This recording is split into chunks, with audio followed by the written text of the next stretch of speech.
আল্লামাহুল বায়ান।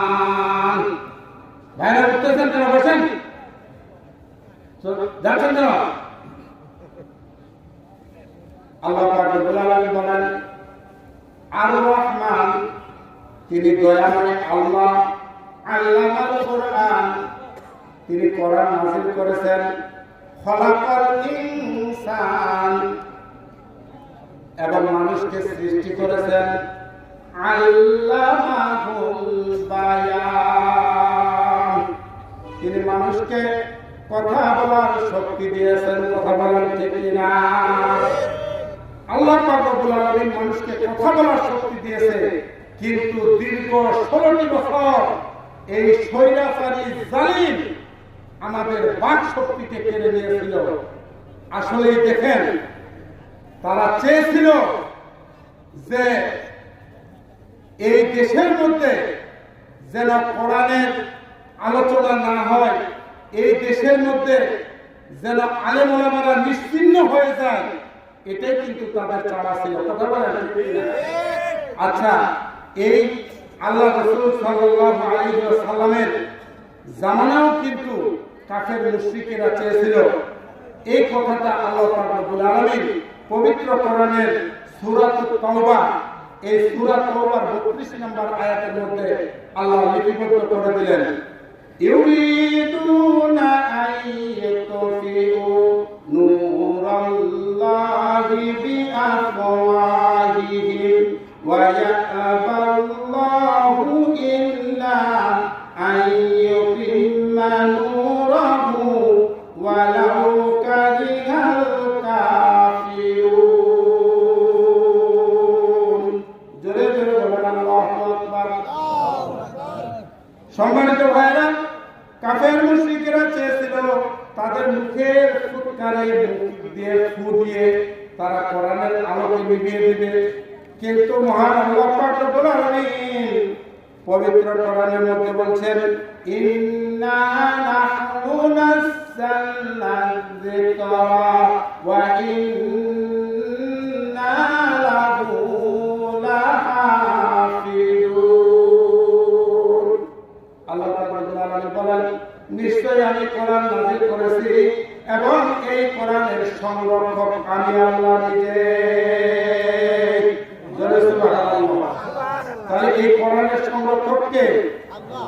কেউ যদি চায় যে কোরআনকে নিশ্চিহ্ন করে দিব, দেখা গেছে যারা এই কোরআনের বিরুদ্ধে গেছে তাদেরকে আল্লাহ লাঞ্ছিত করে, ক্ষমতাচ্যুত করে দেশ থেকে বিদেশে তাদেরকে পাড়ি দিতে হয়েছে। তারা হলো চোর, তারা ডাকা। ভালো মানুষ কখনো পালায়? কখনো পালায়? বলেন। সম্মানিত ভাইরা, ইসলাম ছিল, ইসলাম আছে এবং কিয়ামত পর্যন্ত থাকবে। থাকবে না?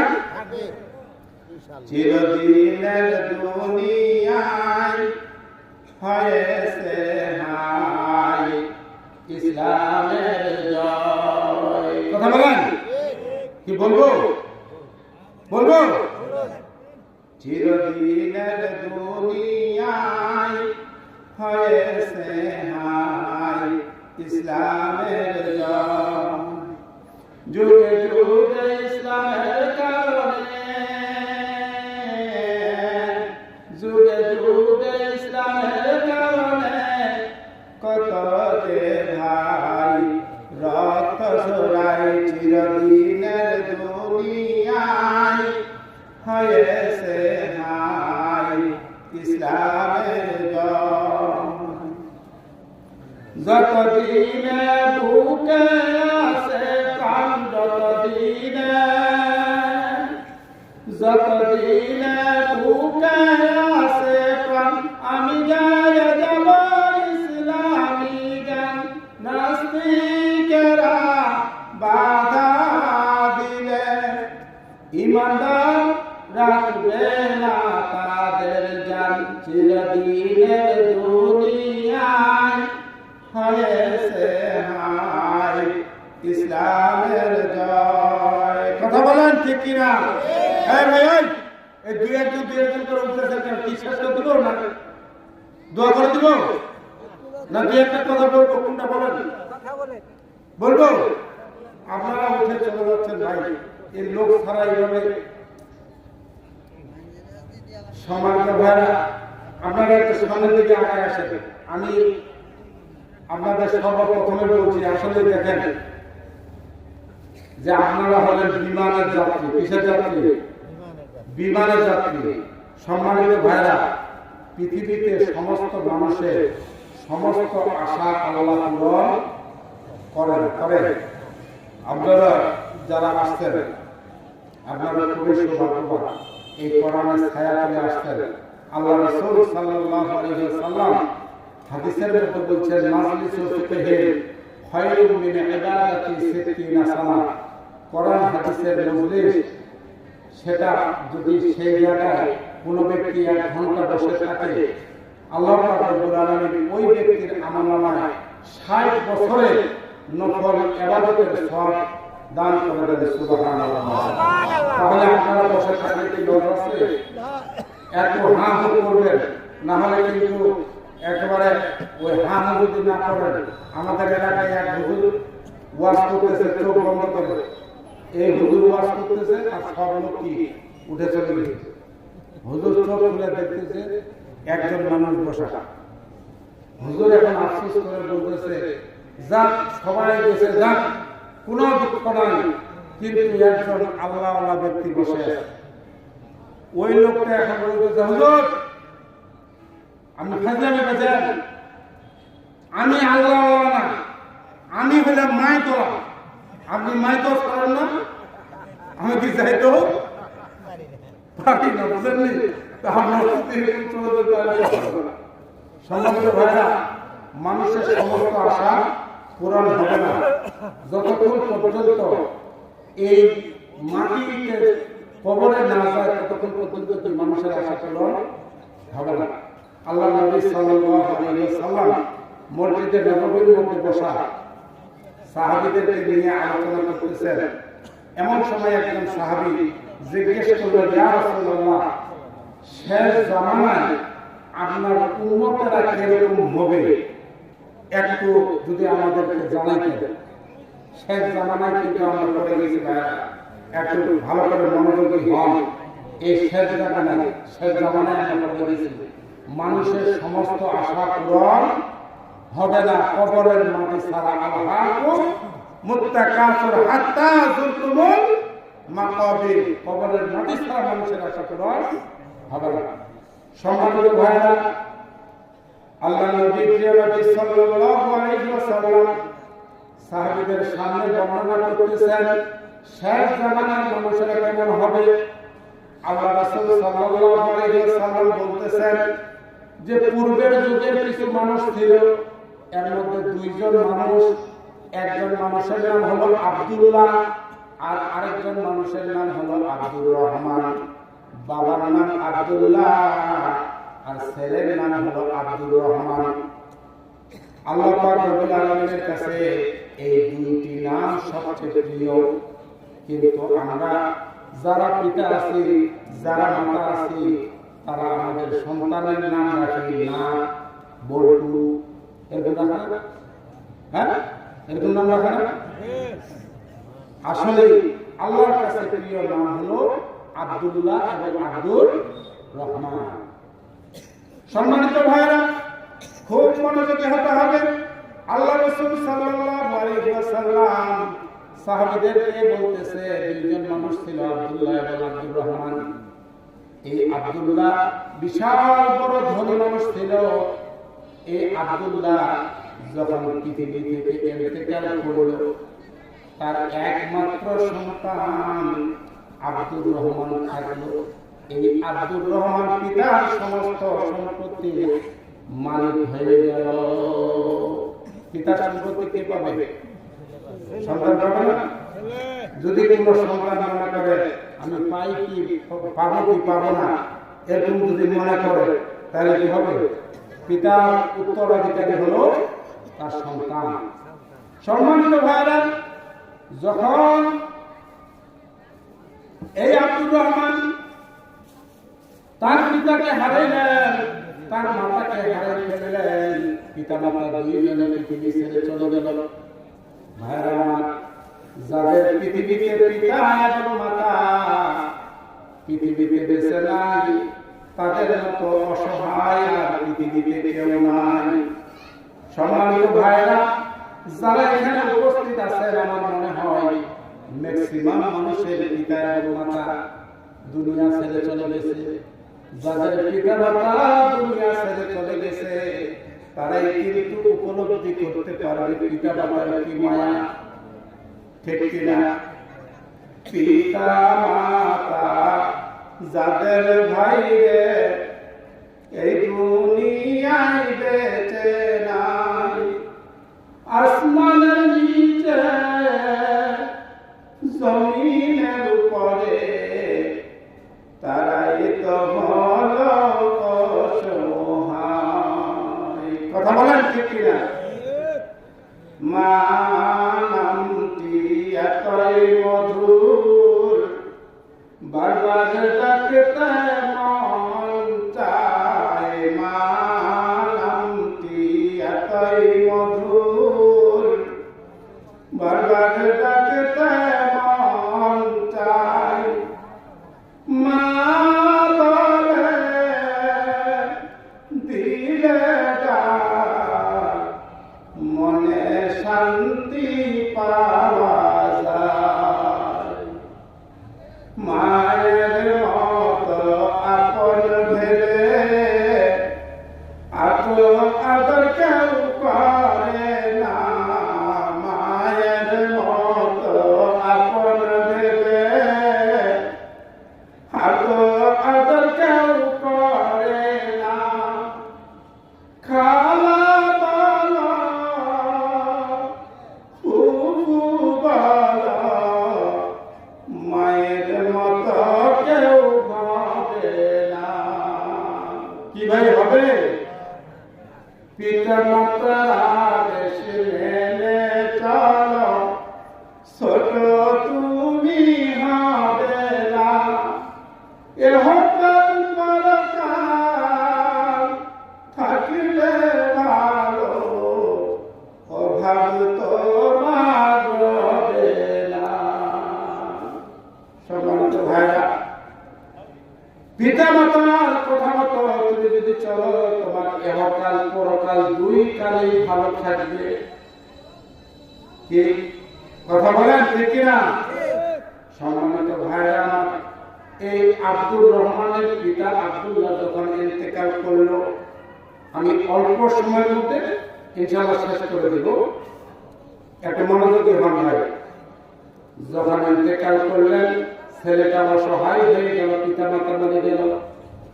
এই ছেলেটা এবার সমাজের সঙ্গে মিশতে মিশতে দেখা যায় যে খারাপ ছেলেদের সাথে ঘোরাফেরা করতে। এক সময় সে এমন খারাপ কাজে পা দিল, বাবার সম্পত্তি নষ্ট করে, আর সে সমস্ত খারাপ কাজের সাথে জড়িত হয়। মদ, জুয়া, লুটারি এবং কি নারী কেলেঙ্কারি সহ সমস্ত খারাপ কাজ এলাকার মধ্যে করা শুরু করল। এলাকার মানুষের একদিন আরে না শুনলে একেবারে চলে যাবে, বারবার সমস্যা করে গেল। সম্মানিত ভাইরা, এলাকার লোকেরা চিন্তা করলো এই ছেলেটা এমন খারাপ কাজের সাথে লিপ্ত হচ্ছে, আমাদের তো সন্তান আছে, তার দেখা দেখি আমাদের সন্তানেরা নষ্ট হয়ে যাবে। ছেলেটিকে বাধা প্রদান করলো যে তুমি এরকম খারাপ কাজ করতে পারো না, কারণ তোমার বাপ তো খুব ভালো মানুষ ছিল, তুমি কেন এরকম খারাপ কাজ করতেছো। এক পর্যায়ে এই যুবকটি মনে মনে চিন্তা করলো যে আমি এই এলাকায় থাকবো না, আমার বাবার অনেক সম্পত্তি আছে, আমি দূরে ফাঁকা কোনো জায়গায় আমি গিয়ে সেখানে বাড়ি করবো। এই সিদ্ধান্ত নেওয়ার পরে সে দূরে ফাঁকা জায়গায় আশপাশে কোনো বাড়ি নাই এমন একটি স্থানে গিয়ে একটি বাড়ি নির্মাণ করলো। বাড়ি নির্মাণ করার পরে এবার বাড়ি উদ্বোধন করবে। 16-17 বছরের যুবক যুবতীদেরকে নিয়ে গান বাজনা করে সে বাড়ি উদ্বোধন করা শুরু করলো। আল্লাহ পাক রব্বুল আলামিন আকাশের মধ্যে কালবৈশাখী ঝড় শুরু করে দিলেন। যখন কালবৈশাখী ঝড় শুরু হয়ে গেল, সম্মানিত ভাইরা আমার, এবার আব্দুর রহমান ঘর থেকে বের হয়ে যখন বারান্দায় আসছে, বারান্দায় এসে দেখতেছে তার বারান্দার এক কোণায় একটা সুন্দরী নারী, খুব দেখতে খুব সুন্দরী, স্বাস্থ্য ভালো, এরকম নারী সে কখনোই দেখেনি। আবার ভিজা কাপড়ে ওই মহিলাটা, ওই মেয়েটা তার বারান্দার কাছে আসছে। আব্দুর রহমান এবার মেয়েটিকে দেখে বলতেছে, ও যুবতী, তুমি কোথা থেকে আসছো আর কেন এখানে আসছো? যুবতী বলতেছে যে আমি ভিজতে ভিজতে আকাশ থেকে বৃষ্টি পড়তেছে, এই জন্য তোমার বারান্দায় আশ্রয় নিয়েছি। বলতেছে, সুন্দরী, আমি তোমাকে পছন্দ করেছি, তুমি কি বিবাহিত না অবিবাহিত? মেয়েটি বলল, আমি অবিবাহিত। বলতেছে, আমি তোমাকে বিয়ে করব, আমি একমাত্র বাপের সন্তান, আমার বাবার অনেক টাকা পয়সা, অনেক সম্পদ রয়েছে, আমি তোমাকে বিবাহ করব। এবার ওই সুন্দরী বলতেছে যে, যুবক, তুমি আমাকে বিবাহ করবে, ঠিক আছে, আমিও রাজি আছি, কিন্তু আমার বাড়ি হলো ঢাকায়, এই ঢাকায় তোমাকে আসতে হবে আমার বাড়ি পর্যন্ত।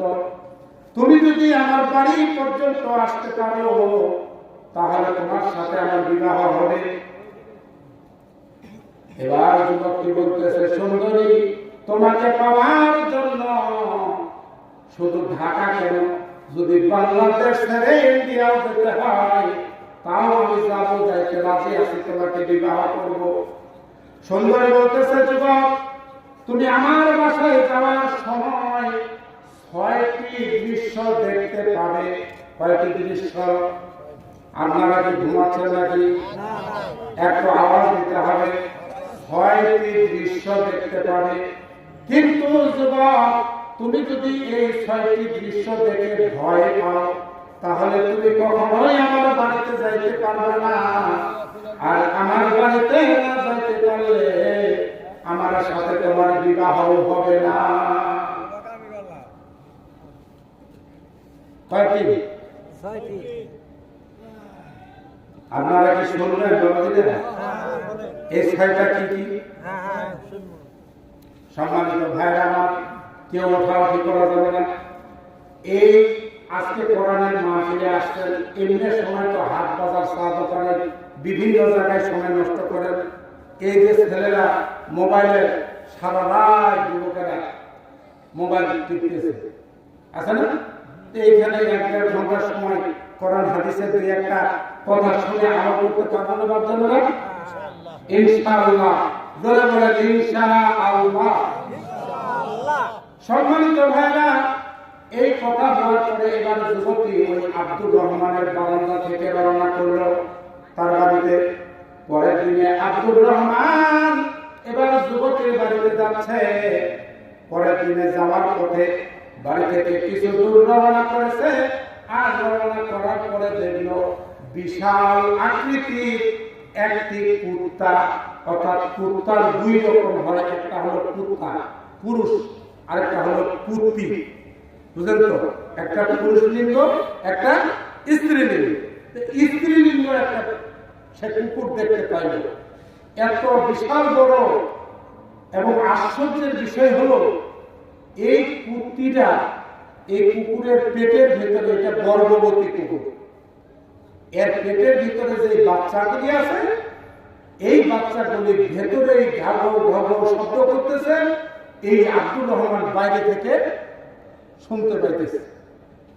এ চিন্তা করলো, কি রে বাবা, এত বড় কুত্তি, এই গর্ভবতী পেটের ভিতরে বাচ্চাগুলি ঘাঘ করতেছে, কিন্তু সুন্দরী তো আমার বলছে কোন দৃশ্য দেখার পরে ভয় করলে কি চলবে না, যাওয়া যাবে না, কিন্তু আমি সামনের দিকে অগ্রসর হয়েছে। সম্মানিত ভাইরা, এবার সামনের দিকে যখন অগ্রসর হলো, এবার দেখতেছে কতগুলি বকরি, ছাগল চিনেন তো? এই বকরি ছাগল বিশাল বড় বড় ছাগল, ওই হিসাব করতেছে 100টি বকরি ছাগল। কিন্তু আশ্চর্যের বিষয় হলো এই 100টি বকরি ছাগলের সাথে একটি মাত্র ছানা, বাচ্চা একটি। কিন্তু বকরিগুলির দুধের কোলানগুলি এত বড় বড়, যেগুলি মাটিতে ঝুলন্ত অবস্থায় মাটিতে পড়ে যাচ্ছে, এমন বড় বড়। আশ্চর্যের বিষয় হলো ওই একটি মাত্র বাচ্চা 100টি বকরির দুধ খাওয়ার পরেও সে চিৎকার করতেছে, সে বলতেছে আমাকে খাবার দাও, আমার ক্ষুধা মেটেনি, আমার তৃষ্ণা মেটেনি, আমাকে আরো খাবার দাও। আব্দুর রহমান মনে মনে চিন্তা করে যে এতটুকু বাচ্চা আর 100টি বকরি ছাগলের দুধ পান করলেও তারপরেও তার ক্ষুধা মেটেনি, এটা আবার কোন ধরনের ছাগল? কয়টা হলো হিসাব করবেন আপনারা? কিন্তু সম্মানিত ভাইয়েরা, আল্লাহ পাক রব্বুল আলামিন পবিত্র কোরআনের মধ্যে বলছে ওয়া ইযা কুরিয়াল কুরআনু ফাসতামিউ লাহু ওয়া আনসিতু লাআল্লাকুম তুরহামুন। আল্লাহু আকবার। কোরআনের আয়াত শেষ করার পরে জোরে তাকবীর দিতে হবে। আল্লাহু আকবার। সম্মানিত ভাইয়েরা, আল্লাহ পাক রব্বুল আলামিন বলেন যেখানে কোরআনের আলোচনা করা হয়, পৃথিবীর মানুষেরা তোমরা সেই জায়গায় চুপ করে মনোযোগের সহিত জমে জমে বসে তোমরা আমল করার নিয়তে এই কোরআনের আলোচনাগুলি শোনো। যদি শুনতে পারো তাহলে তোমাদের লাভ কি? লাভ হলো মহান আল্লাহ পাক রব্বুল আলামিন তোমাদের ঈমানকে বৃদ্ধি করে দিবে। সম্মানিত ভাইরা আমার, এবার আব্দুর রহমান সামনের দিকে অগ্রসর হলো। এবার দেখতেছে আরেকটি বিশাল বড় বকরি ছাগল। এই বকরিটার পিঠের উপরে একজন মানুষ বসছে, আবার এই বকরির লেজ ধরে একজন টানতেছে, আবার একজন মানুষ বালতি নিয়ে যায়, সেখান থেকে দুধ দহন করতেছে। একটা ছাগলের উপরে লোক কয়টা? আপনি একা কথা বললেন, পিছনের ভাই আপনারা কয়টা? 3টা। এই দৃশ্য দেখার পরে আব্দুর রহমান মনে মনে চিন্তা করতেছে এটা আবার কোন ধরনের বকরি? একটা বকরি ছাগলের উপরে একজন বসেছে, লেজ ধরে একজন টানতেছে, একজন দুধ দহন করতেছে। এই মানুষ চিন্তায় আবার কারা? এই চিন্তা ভাবনা করতে করতে সে চিন্তা করলে আমাকে সময় নষ্ট করা যাবে না, আমার মূল তাকে ধরো ঢাকায় আমার সুন্দরী আমার জন্য অপেক্ষা করতেছে। কার জন্য? সুন্দরী অপেক্ষা করতেছে আব্দুর রহমানের জন্য। সম্মানিত ভাইরা আমার, সম্মানিত ভাইরা আমার, এবার আব্দুর রহমান আবার সামনের দিকে অগ্রসর হলো। সামনের দিকে অগ্রসর হয়ে এবার আব্দুর রহমান দেখতেছে আসলে ভাই একটু পানি খাচ্ছি কেন, আপনাদের মাইকটা মানে গলা খুব টানতেছে, বুঝতে পারছেন? এই জন্যই সম্মানিত ভাইরা, আর আপনাদের জামালপুরের পানি অনেক মিষ্টি আলহামদুলিল্লাহ। সম্মানিত ভাইরা, এবার আব্দুর রহমান সামনের দিকে গেল। যাওয়ার পরে এই আব্দুর রহমান দেখতেছে একজন বিশাল হুজুর, পাগড়ি টুপি, বিশাল বড় পাঞ্জাবি। আশ্চর্যের বিষয় হলো হুজুরের হাতের মধ্যে একটি জগ আছে, পাশে একটি পুকুর। পাশে কি আপনারা পুকুর বলেন? পাশে একটি পুকুর। আব্দুর রহমানের হাতের মধ্যে আছে জগ, আর এক হাতে গিলাস। এই গিলাস এই পুকুর থেকে জগ দিয়ে পানি তুলে গিলাসে করে ভরে যতগুলি মানুষ আছে সমস্ত মানুষদেরকে সে পানি পান করাচ্ছে। যখন সমস্ত মানুষদের পানি পান করানো শেষ, আব্দুর রহমান নিজে পানি খাবে, কিন্তু আশ্চর্যের বিষয় হলো এই আব্দুর রহমান যখন পানির গ্লাস মুখের কাছে নিয়েছে, তখন এই গ্লাসের তলিটা ছুটে পানিটা সব পড়ে গেছে।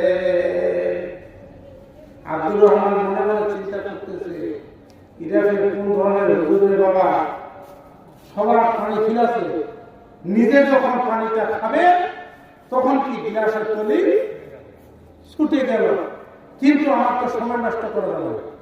সময় কয়টা বিষয় বললাম, আপনারা হিসাব করছেন? কয়টা গেল? 4টা। আরো আছে কয়টা? 2টা। সম্মানিত ভাইরা, এবার আব্দুর রহমান সে মনে মনে চিন্তা করলো, আমি তো সুন্দরী পেয়ে যাবো বিয়ে করতে সুন্দরীর কাছে, তাহলে তার জন্য তো কিছু উপকরণ করে নিয়ে যাওয়া দরকার। কি কথা বলা ঠিক না? আমাদের সমাজের যুবকেরা তারা কিন্তু দেখবেন গার্লস স্কুলের সামনে ফুল নিয়ে এটিমের মতো তারাই থাকে। একজন যুবক আছে না, এখানে তো যুবক নাই, আমার সব মুরব্বী বাবা ছিলেন। এবার আব্দুর রহমান মনে মনে চিন্তা করলো যে আমি এই সুন্দরীর বাসায় যাব উপকরণ হিসাবে, আমি তার জন্য কিছু ফুল নিব। যখন মনের মধ্যে এই কল্পনা করা হয়েছে, এমন সময় আব্দুর রহমান দেখে তার চতুর্দিকে ফুলের বাগিচা হয়ে গেছে। সুবহানাল্লাহ বলেন, একটু পরে বলে, এখন আর শেষ হয়নি, কেবল তো শুরু, কেবল শুরু। সম্মানিত ভাইরা, এবার আব্দুর রহমান সে চিন্তা করতেছে ফুল ছিঁড়ব। এবার পূর্ব দিকে ফুল একটা ছিঁড়তে গেছে, পশ্চিম দিকের ফুলগুলি ডাক দিয়া বলতেছে, এই যুবক আমাকে নিয়ে যাও। সে এটা না ছিঁড়ে এটা ছিঁড়তে আসছে। এবার এটাতে যখন হাত দিতে যাচ্ছে, উত্তর দিকের ফুলগুলি বলতেছে, এই যুবক আমাকে নিয়ে যাও। যখন উত্তর দিকে ফুলে হাত দিতে গেছে, তখন দক্ষিণ দিকের ফুলগুলি বলতেছে, এই যুবক আমাকে নিয়ে যাও। এবার আব্দুর রহমান চিন্তায় পড়ে গেলেন যে এটা কোন ধরনের ফুল রে বাবা, যেই দিকে নিতে চাচ্ছি সেই দিকের ফুলগুলাই তো আমার চাচ্ছে। শেষ পর্যন্ত আব্দুর রহমান চিন্তা করলো, আমি কোনো ফুলই নিব না। ফুল নেওয়া হলো না। সম্মানিত ভাইরা আমার, এবার আব্দুর রহমান আবার সামনের দিকে অগ্রসর হলো। হওয়ার সময় দেখতেছে যে তার নিজের আকৃতির মতো একজন মানুষ মাটিতে গড়াগড়ি খাচ্ছে আর চিৎকার করতেছে, তোমরা কেউ আসো নাকি? তোমরা আমাকে একটু তুলে দাও, আমাকে বাঁচাও। আব্দুর রহমান সে গিয়ে ওই যুবকের হাতটা ধরে যখনই তুলে দিয়েছে, তখনই ওই যুবকটি দৌড় দিয়ে পালিয়ে চলে গেছে। আব্দুর রহমান চিন্তা করল যে ভাই, এটা কোন ধরনের মানুষে আমি সাহায্য করলাম, ও আমাকে একটু কিছু না বলে ও দৌড় দিয়ে চলেন। এর প্রমাণ কিন্তু আপনাদের জামাতে আসার সময় আমিও পাইছি, আমিও একটা প্রমাণ এরকম পাইছি। আমাদের সফর সঙ্গীর সাথে একজন আপনাদের জামালপুরেরই মানুষ আমাদের ঠাকুরগাঁ জেলা থেকে আসতেছিলেন। তো অনেক কষ্ট করে তার বেগ বোঝা আমরা আমার সফর সঙ্গী ভাই সহ ইয়া করলাম আর কি, গাড়িতে ঝানামা করে দিলাম। কিন্তু লোকটা যাওয়ার পরে কি, যাওয়ার সময় আমাদের একটু বলেও গেল না যে ভাই আমি যাচ্ছি। হ্যাঁ, এরকম এই আমাদের জামালপুরেরই মানুষ গতকালকে পাইছে। সম্মানিত ভাইরা, এবার কয়েকটি বিষয় হলো, হিসাব করে নি 6টা হয়েছে। 1 নম্বরে হলো কুত্তি গর্ভবতী, 2 নম্বরে হলো 100টা বকরি ছাগল, 3 নম্বরে হলো একটা ছাগল 3টা মানুষ, 4 নম্বরে হলো হুজুর, আর 5 নম্বরে হলো ফুল, আর 6 নম্বরে হলো তার আকৃতির একজন মানুষ। মনে রাখতে হবে, ওয়াজ শুনে আপনারা কাউকে যদি কেউ জিজ্ঞেস করে ঠাকুরদা থেকে হুজুর আসে কি ওয়াজ শুনাইল, আপনারা যদি না বলতে পারেন তাহলে তো হুজুরের জন্য কি ঠিক না? তাহলে মনোযোগ সহকারে ওয়াজটা শুনতে হবে সম্মানিত ভাইরা, এবং খেয়াল করতে হবে গভীর আলোচনা এর মধ্যে রয়েছে। কারণ আমরা এই আমি যে আলোচনাটা করতেছি, আল্লাহ রাসূল সাল্লাল্লাহু আলাইহি ওয়াসাল্লাম তার সাহাবীদেরকে এই ওয়াজটা শোনাচ্ছেন, শেষ জামানার মানুষেরা কেমন হবে। সম্মানিত ভাইরা আমার, গভীর মনোযোগ দিবেন। এবার এই আব্দুর রহমান চলে গেল সুন্দরের বাড়ি পর্যন্ত। বাড়িতে গিয়ে যখন বাড়ির দরজার মধ্যে লক করছে, ভেতর থেকে বিশাল আকৃতি বিশাল একজন মানুষ দারোয়ান একটা বের হয়ে গেছে। দারোয়ান বের হয়ে বলতেছে, এই যুবক তুমি কে? এখন একটু জামাই একটা এক্সট্রা ক্ষমতা আছে না, এরকম লোক তুমি কে? বলতেছে আমি এই বাড়ির দারোয়ান। তুমি কে? বলতেছে যে এই বাড়িতে সুন্দরী আছে, এই সুন্দরীর সাথে আমার আজকে বিয়ে হবে। তুমি জানো না? সারা দাও, আমি ভেতরে যাব। এবার দারোয়ান ডাক দিয়ে বলতেছে, আব্দুর রহমান, সুন্দরীর সাথে তোমার বিয়ে হবে এটা ঠিক আছে, কিন্তু সুন্দরী তো তোমাকে বলছে তুমি আমার বাড়ি পর্যন্ত আসতে গিয়ে 6টি দৃশ্য দেখতে পাবে, এই কথা বলছিল। এবার বলতেছে যে হ্যাঁ বলছিল। তাহলে এই যে 6টি দৃশ্য তুমি দেখতে পেয়েছো নাকি? আব্দুর রহমান বলতেছে হ্যাঁ পাইছি। বলতেছে একটি একটি করে আমার কাছে বলতে হবে, তাহলে আমি অবশ্যই তোমাকে সুন্দরীর সাথে সাক্ষাৎ করে দিব, আর তোমার বিবাহ হয়ে যাবে। আর তুমি যদি আমাকে এই 6টি বর্ণনা না বলো, তাহলে আমি তোমাকে ভেতরে প্রবেশ করার জন্য পারমিশন দেব না। বুঝছেন? তাহলে 6টা এখন বলতে হবে। আপনারা কি ঘুমাচ্ছেন? শুনতেছেন?